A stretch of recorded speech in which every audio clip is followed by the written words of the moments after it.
এই ছোট্ট ছোট পায়ে চলতে চলতে ঠিক পৌঁছে যাব।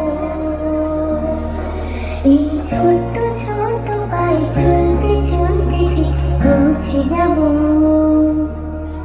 সেই চাঁদের পাহাড়।